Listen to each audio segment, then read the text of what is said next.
Graça e paz, igreja, graça essa que vem da parte do nosso bom Deus. Estamos reunidos em culto vespertino, mesmo com poucas pessoas aqui, estamos reunidos em culto vespertino. É bom frisar que são pessoas responsáveis em fazer esse serviço ao Senhor, para que você seja beneficiado no seu lar e cultue ao Senhor juntamente conosco. Sendo assim, para iniciarmos, abra a sua Bíblia. Eu estou aqui com a versão NVT, mas vai aparecer a descrição do texto para você. O texto de Colossenses, capítulo 3, verso 16 e verso 17, no verso 16 apenas a parte B. Diz assim o apóstolo Paulo à igreja de Colossos: cantem a Deus salmos, hinos e cânticos espirituais com o coração agradecido, e tudo que fizerem ou disserem, façam em nome do Senhor Jesus, dando graças a Deus, o Pai, por meio dele. É isso que nós vamos fazer nesse momento, render graças àquele que é digno de receber toda a honra e toda a glória. Nós vamos dar graças a Deus, o Pai, por meio de Jesus Cristo. Convido você a fechar os seus olhos e assim vamos orar, pedir que o Senhor nos abençoe e nos conduza em todos os atos desse culto que é prestado a Ele. Deus bendito, obrigado por reunirmos como família da fé nesse dia que chamamos pelo dia do Senhor. Obrigado porque temos agora o rico privilégio de louvarmos ao Senhor. Ajuda-nos a louvá-lo em espírito e em verdade.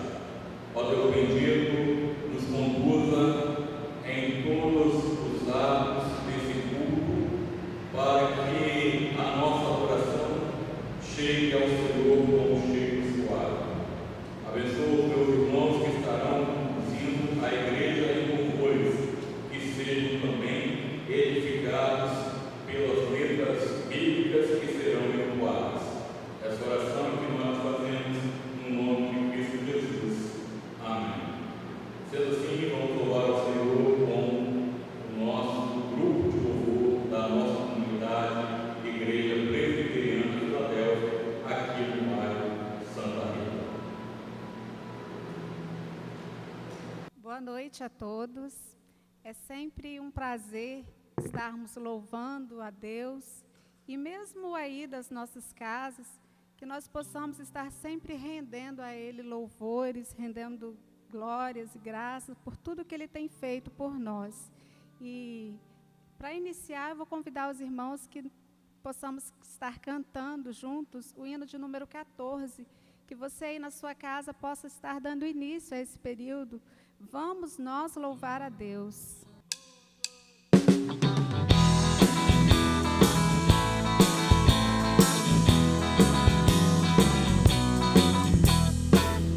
Vamos nós louvar a Deus, ao Senhor de toda luz, Santo, Santo. Cantem, louvem lá nos céus, nosso Deus e Rei Jesus. Exaltado seja Deus, Santo. Exaltado seja nosso Deus e Pai, exaltado para sempre o exaltai. Cantem, louvem lá nos céus, nosso Deus e Rei Jesus.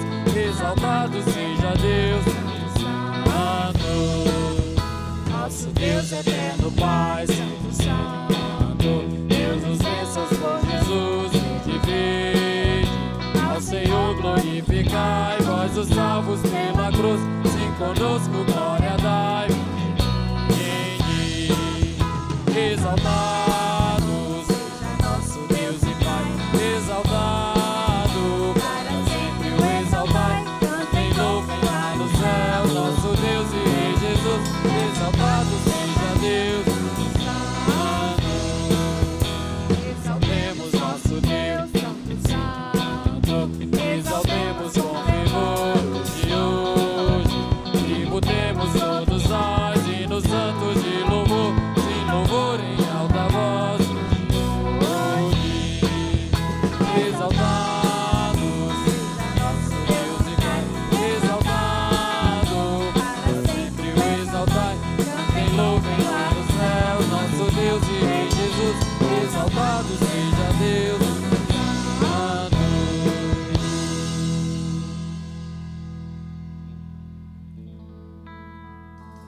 Exaltado seja Deus, Santo, Santo, né? O Salmo de número 136, no verso 1 ao 4 diz: rendei graças ao Senhor, porque Ele é bom, porque a sua misericórdia dura para sempre. Rendei graças ao Deus dos deuses, porque a sua misericórdia dura para sempre. Rendei graças ao Senhor dos senhores, porque a sua misericórdia dura para sempre. Ao único que opera grandes maravilhas, porque a sua misericórdia dura para sempre. E eu tenho certeza que nós temos muitos motivos para render graças ao Senhor, mas o principal é porque Ele é bom e porque a sua misericórdia dura para sempre. Louvemos ao Senhor dizendo: Senhor, Tu és bom.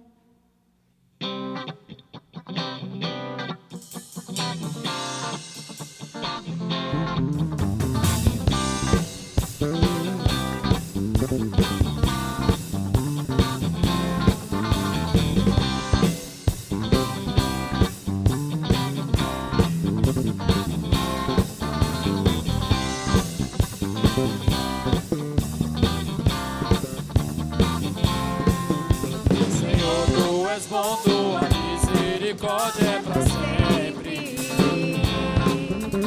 Senhor, Tu és bom, tua misericórdia é para sempre. Senhor, Tu és bom, tua misericórdia é para sempre.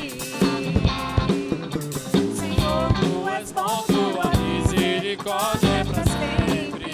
Exalte ao Senhor. Todos os povos te exaltarão, de geração em geração te adorarei.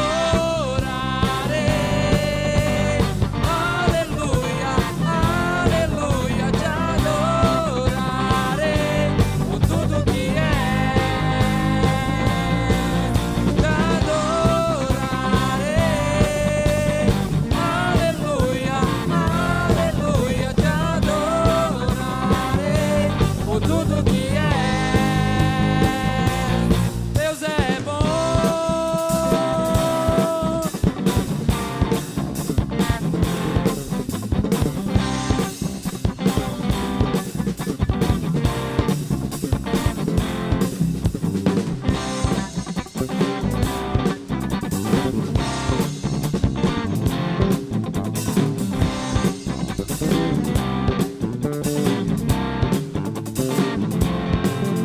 Senhor, Tu és bom, tua misericórdia é para sempre.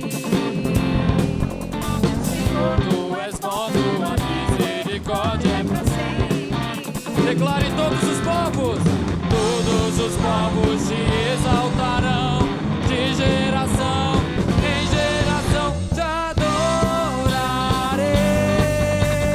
Aleluia, aleluia, te adorarei por tudo que és. Te adorarei. Aleluia, aleluia, te adorarei por tudo que és. Por tudo que és. Por tudo que és. Deus é bom.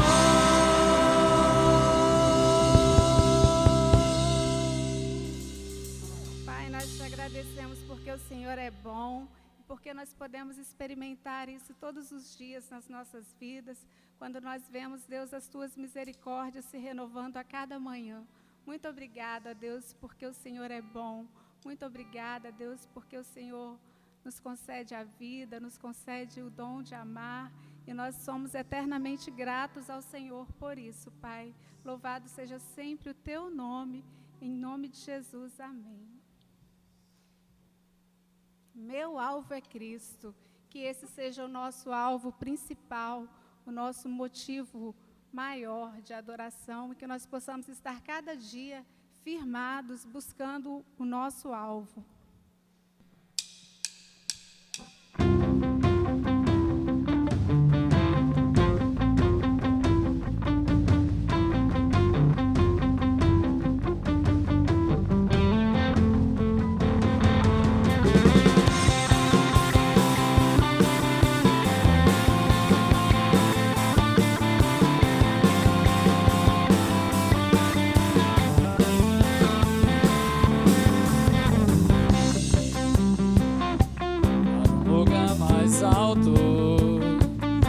queimei as pontes com o passado, e em meus olhos vejo o futuro.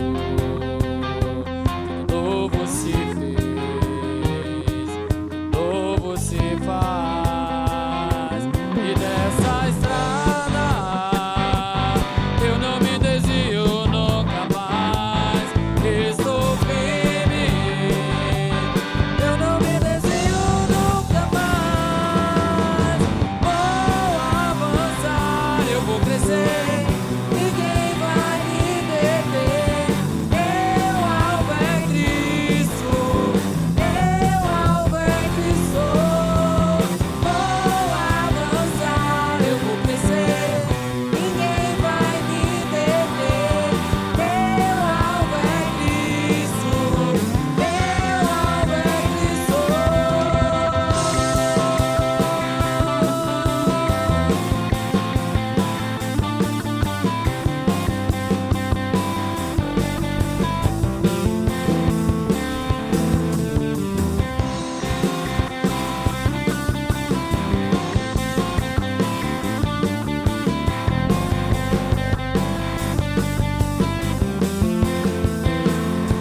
Estou subindo Pra um lugar mais alto. Eu já desisti de andar sozinho. Cristo vive em mim e os meus pés estão no caminho, estão no caminho.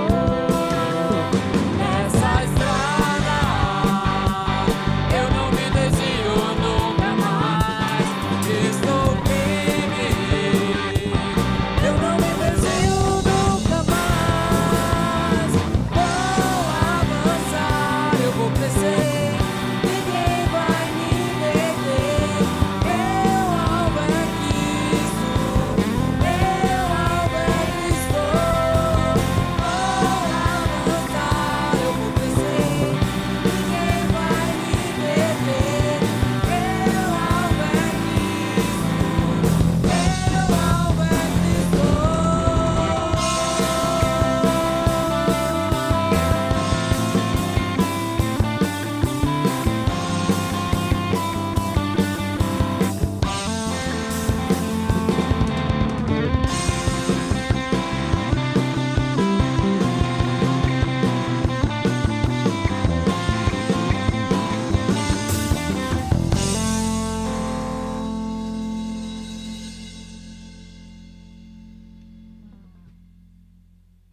Amém. Que nosso alvo nós possamos estar diariamente buscando Ele. Essa música que nós vamos cantar, ela fala de uma oferta de amor. E eu convido você a estar assim ofertando todos os dias a sua vida, o seu tempo, o seu amor, a sua disposição ao trabalho do Senhor. E que nós possamos estar buscando isso a cada dia, oferta de amor.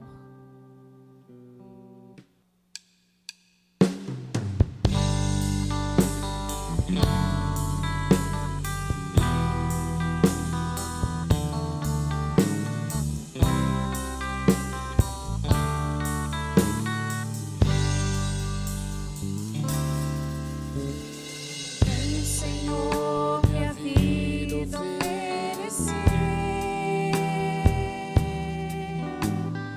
Como oferta de amor e sacrifício, quero minha vida a te entregar. Como oferta viva em teu altar. Vem, Senhor, minha vida oferecer Como oferta de amor e sacrifício, quero minha vida a te entregar. Como oferta viva em teu altar.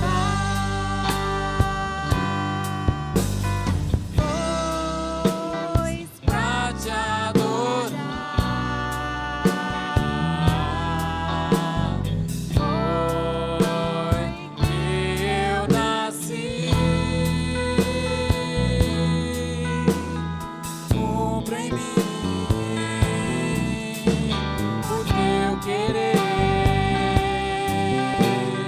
Faça o que está em teu coração, e que a cada dia eu queira mais e mais estar ao teu lado, Senhor.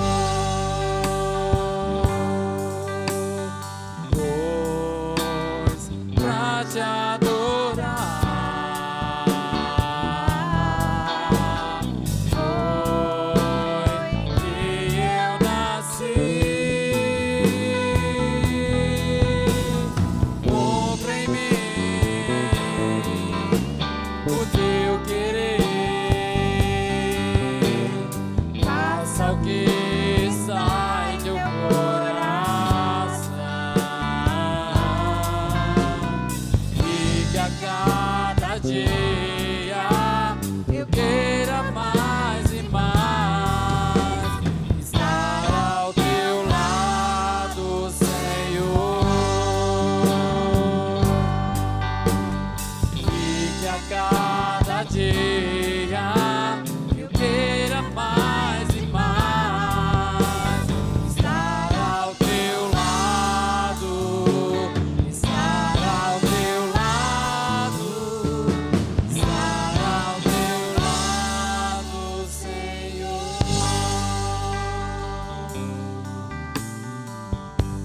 Nós louvamos e bendizemos o teu santo nome, ó Pai. Pois para te adorar, Senhor, foi para isso que nós nascemos.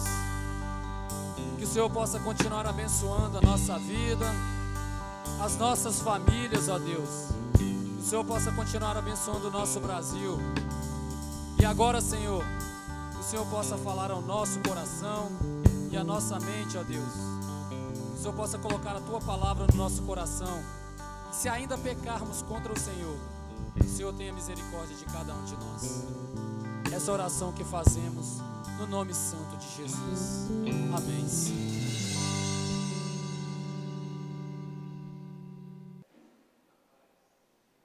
Já louvamos ao Senhor. Agora vamos ao texto sagrado. Abram, por favor, aí mesmo no seu lar, se assim você bem quiser, porque vai aparecer a descrição do texto. Evangelho de Mateus, capítulo 7. Mateus, capítulo 7, verso 24 ao verso 27. Evangelho segundo escreveu Mateus, capítulo 7, verso 24 ao verso 27. Mateus escreve para um público majoritário judeu. Vamos ler?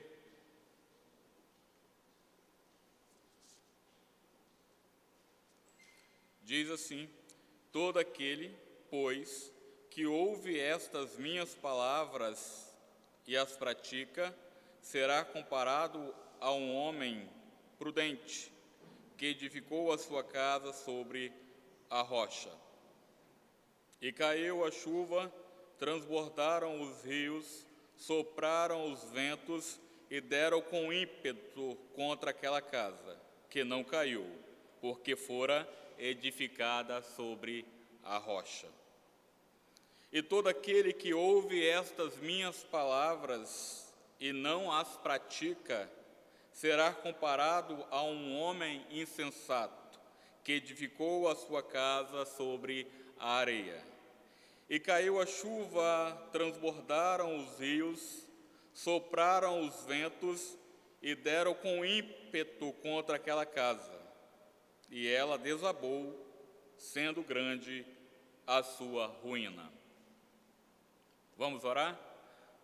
Deus bendito, a tua palavra foi lida. Agora queremos e desejamos ser edificados através da tua palavra. Fala ao nosso coração, fala ao coração dos meus irmãos que estão nos seus lares, fala ao coração de todos os ouvintes em geral. Que a tua palavra possa achar guarida porque, por certo, a tua palavra não volta vazia, porque faz aquilo que o Senhor mesmo lhe apraz. Ser conosco, ó Espírito Santo, nos iluminando nesse momento. No nome de Cristo Jesus. Amém. Queridos, o texto que nós vamos ponderar hoje fala a respeito de dois construtores. Jesus faz essa distinção entre um construtor sábio e outro insensato.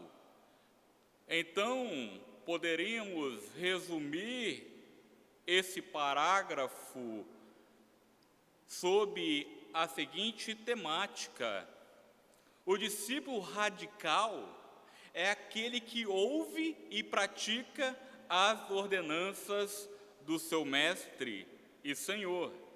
O discípulo radical é aquele que ouve e pratica as ordenanças do seu mestre. Jesus aqui, ele conta uma parábola. Nós sabemos que a parábola ou as parábolas que Jesus contava na sua época era para ilustrar verdades fundamentais do cotidiano que os seus ouvintes conheciam muito bem na Palestina. E tinha também por objetivo ilustrar verdades espirituais. Se você observar aqui nessa parábola, Jesus conta acerca da construção de duas casas e como elas foram construídas. E os seus ouvintes sabiam muito bem do que se tratava. E também essa parábola tem um cunho pedagógico, um cunho para que os seus ouvintes a compreendessem, para que eles a seguissem. Tem um ensino espiritual por detrás dessa parábola. Por certo, queridos, você já admirou uma bela casa, não é verdade? Todos nós já admiramos uma bela casa, um grande edifício. Por certo, sim. Contudo, eu e você, nós não podemos visualizar a sua base, porque a sua base, o seu fundamento fica escondido. Uma coisa é certa: se a casa ou o prédio estão de pé,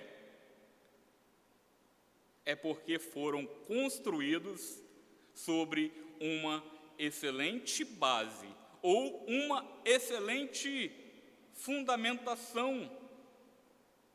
Queridos, Jesus utilizou essa parábola, ou seja, dos dois construtores, como eu bem disse, para concluir o Sermão do Monte.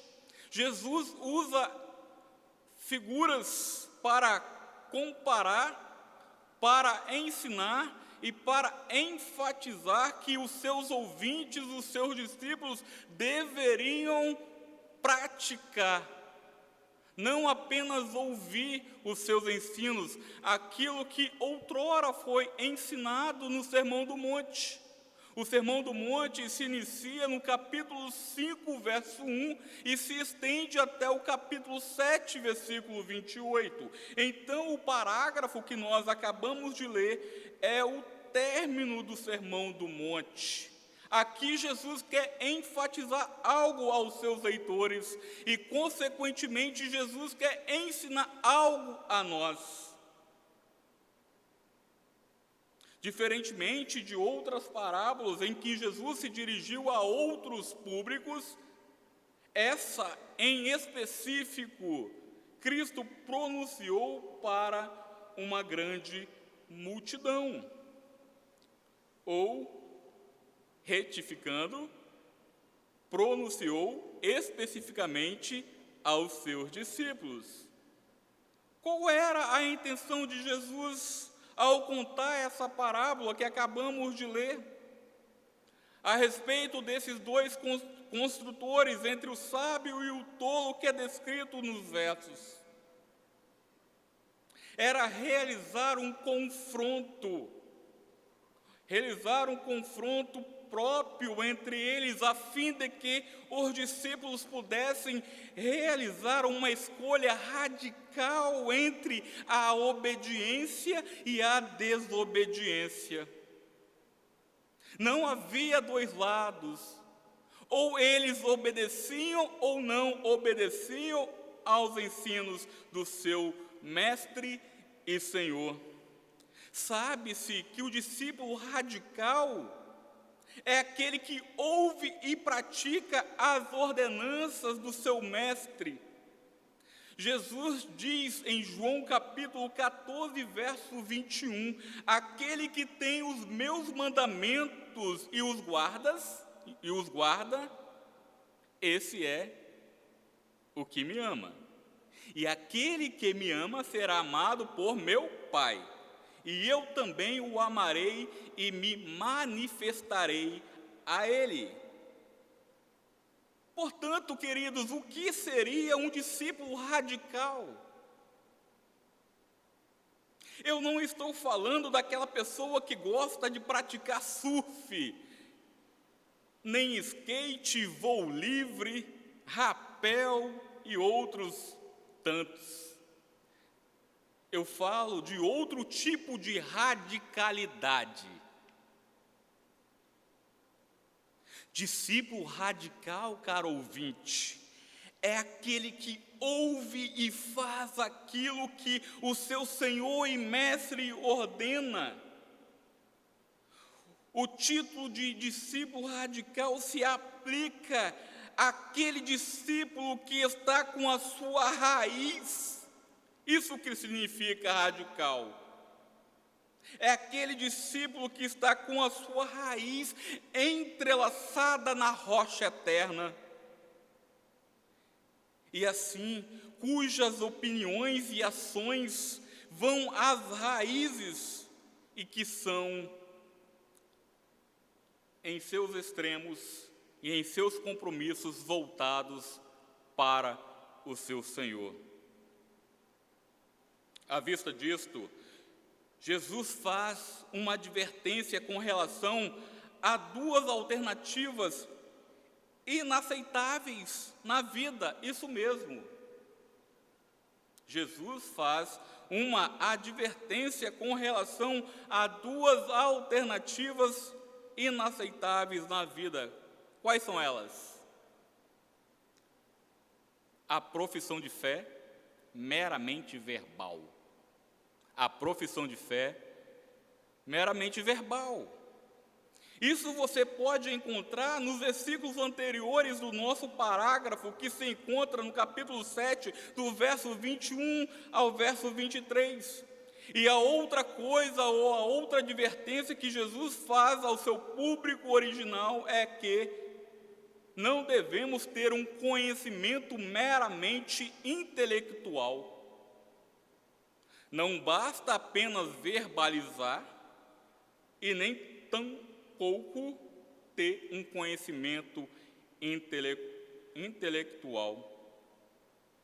Como eu disse no parágrafo anterior, que vai do verso 21 ao verso 23 do capítulo 7, o contraste é entre o dizer e o fazer. Entre o dizer e o fazer. Sabe por quê? Repare o que diz o verso 21 do capítulo 7. Nem todo o que me diz, Senhor, Senhor, entrará no reino dos céus, mas aquele que faz a vontade de meu Pai que está nos céus. Então o primeiro contraste que Jesus usa para ensinar verdades fundamentais da vida cristã é entre o fazer, o dizer e o fazer. Agora, ele começa a realizar, a partir do verso 24, outro tipo de contraste entre o ouvir e fazer. Todos dois construtores ouviram, como é pontuado no texto. Contudo, só um praticou o que era correto. Sendo assim, queridos, é notório que os dois construtores da parábola ouvem os ensinos do mestre, mas apenas um obedece ao que é ordenado. Agora, de forma bem sucinta, depois desta contextualização, é possível extrair duas verdades, e eu vou trazer duas verdades para vocês agora, através do texto que acabamos de ler. A primeira verdade que eu gostaria que você frisasse, guardasse no coração e praticasse, está no verso 24 ao verso 25. A primeira verdade é: o discípulo prudente, ou o discípulo sábio, edifica sua casa sobre uma base sólida. O discípulo prudente edifica sua casa sobre uma base sólida. Queridos, a mensagem principal da parábola é bastante óbvia. O construtor prudente é o que constrói a casa sobre uma base sólida. Jesus, na introdução da parábola, explica que o significado figurativo do alicerce é: estas minhas palavras.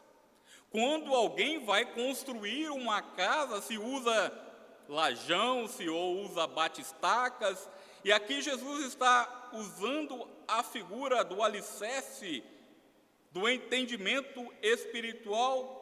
Quem ouve estas minhas palavras. Então podemos entender que essa expressão, estas minhas palavras, não se refere apenas ao Sermão do Monte, mas a todas as palavras de Jesus. E por extensão a toda a Escritura como a infalível palavra de Deus. Quem ouve as minhas palavras, ou quem ouve os meus mandamentos, é aquele que me ama.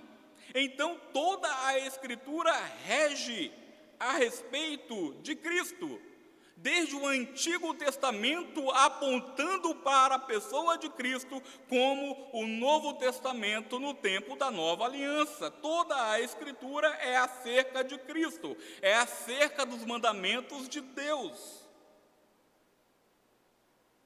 Ademais, nós sabemos que as Escrituras revelam Cristo como Filho de Deus, como o Deus homem, como o Deus encarnado. Então podemos dizer que é correto dizer que, no significado espiritual da parábola, o próprio Cristo é a rocha.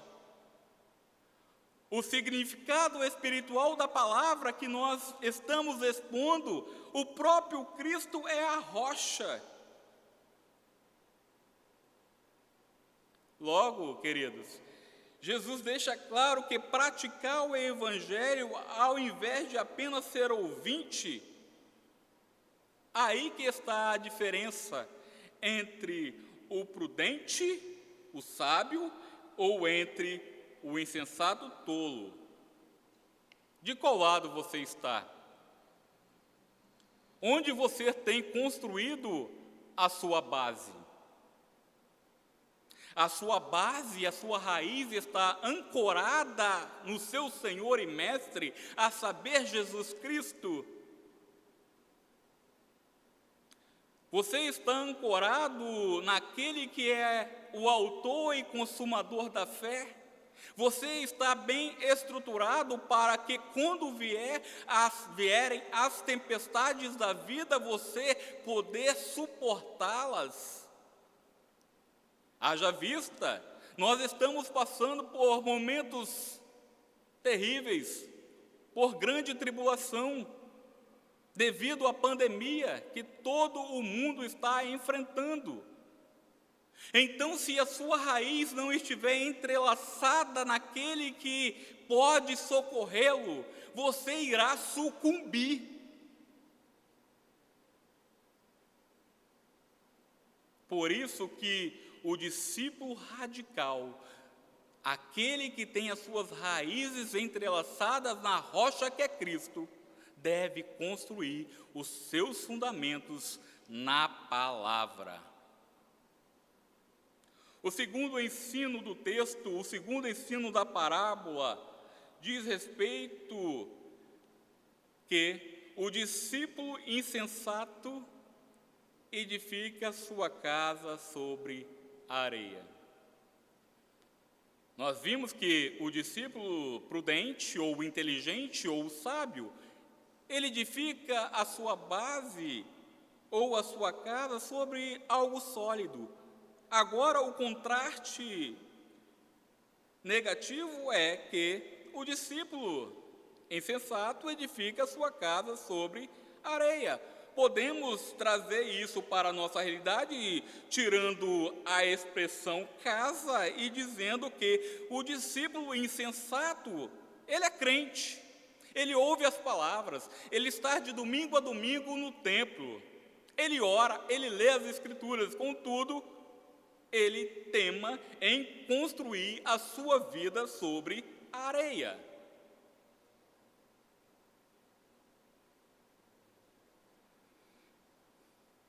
Queridos, nos versos 26 e 27, fica nítido para nós o desfecho da parábola. Ou seja, o construtor prudente escolhe bem o local onde a casa será construída. Ele tira a terra solta, ele cava buracos profundos, até encontrar a rocha. E então ele constrói o alicerce na rocha. Quem aqui já viu alguém construir, presenciou familiares construindo, ou trabalha ou trabalhou em obra, sabe que é assim que funciona. O construtor prudente faz isso. Por outro lado, o contraste que Jesus realiza e quer ilustrar é que o construtor insensato não faz nada disso. Ele não cava buracos para que se chegue na rocha. Ele edifica sua casa na terra árida e solta, em plena areia. O insensato não considera as mudanças climáticas. Ele se ilude com o sol brilhando fortemente no período de seca e não pensa nas tempestades que certamente virão. Isso fica nítido aqui nos versos 26 e 27. Jesus diz: e todo aquele que ouve estas minhas palavras, ou seja, o que eu acabei de ensinar, nesse sermão da montanha, sermão ético e moral, e não as pratica, será comparado a um homem insensato ou tolo que edificou a sua casa sobre a areia. Ou seja, e quando vem a primeira tempestade, acaba-se.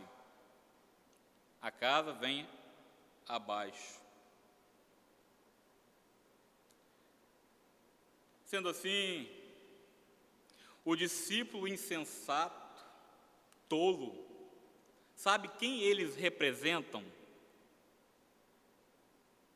Representam aqueles que não edificam as suas palavras ou não praticam as palavras de Jesus. Eles ouvem, como eu disse, os dois construtores ouvem, apenas um executa o que é para ser executado, O outro, que é o tolo, ele ouve, apenas tem um compromisso intelectual e desfruta de Jesus em pequenas doses. Queridos, assim são os construtores insensatos. E quando as tempestades da vida chegam, a estrutura deles não enganam ninguém, muito menos a Deus. É aqueles que professam, verbalizam uma fé espúria, uma fé não cristã, uma fé que não está alicerçada no autor e consumador da fé. Ele diz que ama a Deus, que ele pratica os mandamentos de Deus, que ele constrói os seus alicerces, que ele constrói a sua vida ancorado nas Escrituras. Contudo, quando vem a primeira tempestade, essa pessoa desiste. Essa pessoa começa a maldizer, essa pessoa começa a murmurar. E muitas das vezes, infelizmente, se desviam. Portanto, chegando à conclusão,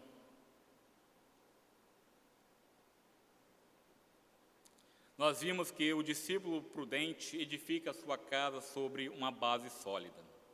Nós vimos que o discípulo insensato edifica a sua casa sobre a areia. Agora cabe a você decidir onde você irá construir a sua vida. A parábola que fecha o sermão da montanha quis enfatizar que não basta ouvir os ensinos de Jesus, não basta apenas ouvir os ensinos de Jesus, mas ouvir e assim colocar o ensino em prática. A grande pergunta é: você tem feito isso? Ou você é meramente um ouvinte? Então eu termino trazendo à memória, trazendo a vocês a exortação que Tiago leva aos seus leitores, aos irmãos que estavam na diáspora, que está em Tiago capítulo 1, do verso 22 ao verso 24. Diz assim Tiago: tornai-vos, pois, praticantes da palavra, e não somente ouvintes, enganando-vos a vós mesmos. O que Tiago está querendo dizer? Tornai-vos praticantes, pratiquem o que é exigido, vivam de modo digno do Evangelho para que vocês sejam abençoados. Não sejam apenas ouvintes, porque se vocês forem apenas ouvintes, vocês estarão enganando a vocês mesmos. Não se enganem. A Deus ninguém zomba, a Deus ninguém trapaceia, ninguém engana. Ele continua: porque se alguém é ouvinte da palavra e não praticante, assemelha-se ao homem que vê num espelho o seu rosto natural, pois assim mesmo se contempla e se retira, e para logo se esquece de como era sua aparência. Por fim, queridos, diante das provações que vêm sobre os justos, vem ou não vem provação sobre os justos? Vem sobre justos e sobre injustos. Vem sobre salvos e não salvos. É bom enfatizar que a capacidade humana é tão transitória quanto a areia. Apenas a rocha poderá manter a sua casa de pé. Apenas a rocha pode manter a sua casa de pé, ou manter a sua vida de pé.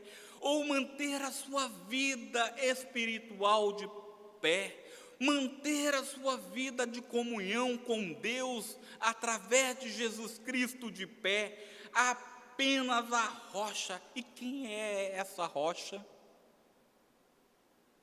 Essa rocha é Jesus Cristo, o qual os construtores rejeitaram, e que a rocha se tornou a principal pedra angular.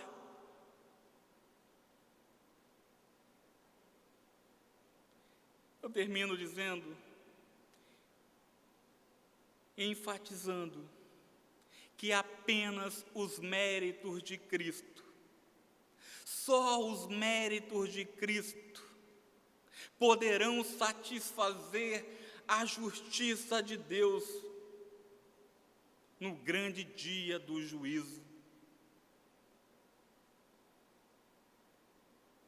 Portanto, devemos ter sempre em mente: o discípulo radical é aquele que ouve e pratica as ordenanças do seu mestre e Senhor. Cabe a você ouvir e praticar, se realmente você quer ser discípulo radical, aquele que está enraizado na videira verdadeira. Vamos orar? Deus bendito, obrigado pela Tua palavra. Obrigado porque através do texto que acabamos de ler, sabemos que devemos ouvir e praticar aquilo que é ordenado pelo Senhor. Não apenas espectadores, não apenas ouvintes, e para nos embasar de forma intelectual a respeito das coisas espirituais. Não é isso que o Senhor requer. O Senhor requer que nós possamos olhar para o Senhor como a verdadeira rocha e assim construir o nosso alicerce como cristãos ligados ao Senhor. O Senhor que é autor e consumador da fé. Ó Deus bendito, através dos méritos de Cristo, não nos deixa, por favor, construir as nossas vidas ancoradas na areia, mas ajuda-nos a fundamentar a cada dia a nossa fé, a nossa vida para com o Senhor, porque para que quando vier os maus dias, nós não venhamos a sucumbir. Essa oração que nós te fazemos no nome de Cristo Jesus. Amém. Irmãos, que a graça de nosso Senhor e Salvador Jesus Cristo, o amor de Deus Pai, a doce comunhão do Espírito Santo, sejam dispensados a todos nós e sobre toda a Igreja de Deus espalhada sobre a face da terra, hoje e para todo sempre. Amém.